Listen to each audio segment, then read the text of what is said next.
Hi there, this is Loud Prep here. What I'm doing today is I went out and I harvested boneset. Now I want to show you a little bit of this here. Now this here is the flower and everything, and then as I've been telling you before, you can see the stem comes up through this, and it acts as one overall leaf. So what I'm doing here is I will chop it up to the point till this stem is very stiff, and then I won't use the stem at all. So once I get done chopping it up and everything here, as you can see, let me see if I can't set this down just a little bit. There we go. Think we can see. Can you see me? I hope so. So what you want to do is you want to cut up the flowers and the leaves with this, and I use some of the stem until it gets to the point it's really too tough of a stem to use. Once I've cut that portion up, I want to set it on my little tray over here I have to dry. And then I'm just going to simply take and pull these leaves right here off of the stem, as you can see here. I'm going to pull these leaves off and get rid of that. Now you don't have to use any of the stem if you don't want to. I use the upper part of the stem to get all of the health benefits out of it. These here are just really too stiff to use. Once I do that, you don't have to use that at all. You just simply take the leaves, cut them up some. I'm sorry about little cutting board, it's really noisy. It doesn't have to be perfect, because as they dry, they will grow up some. And then you can take, and once we get ready to put them into your overall container and everything, you can, of course, kind of break it up a little bit more by hand once it's dried. So, as you can see here, this here is my tray of the boneset that I've harvested and dried. Now, the thing is, remember I was telling you don't over-harvest. The area where I was able to locate this at was a blessing when I was out to really do chicken and doing some of my videos. You want to kind of mix all this up in together. And of course, like I say, I love this big round thing here because it really dries well. Now, there is many health benefits to the boneset. This here, the reason it was named boneset was that it was people who would come down with the flu would be so sick that they felt like their bones was breaking. I mean, literally. So now the uses of boneset here, and I want to use my little cheat thing here, is that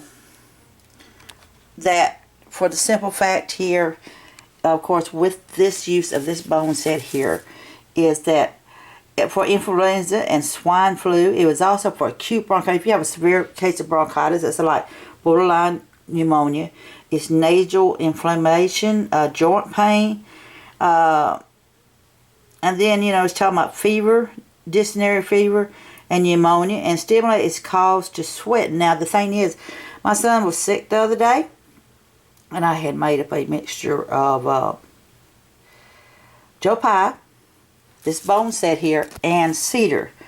And now he said he was going to the bathroom constantly, but that's what it does. The urinary, it does make it work, and it can flush it out. So the next day he felt a whole lot better. Like I say, it's good again for constipation. It causes vomiting if you do too much of this.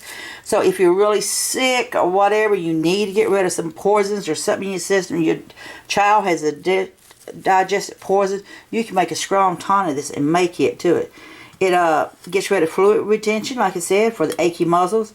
Inflammation, you know, by reducing the inflammatory part of your body, what it's doing is that when you're peeing, it is flushing the waste out of your body, thus and it stimulates the immune system. Now, there is, you know, evidence of other uses for it. There is considered, you know, side effects to it like anything else. So you need to check with the doctors before you do it.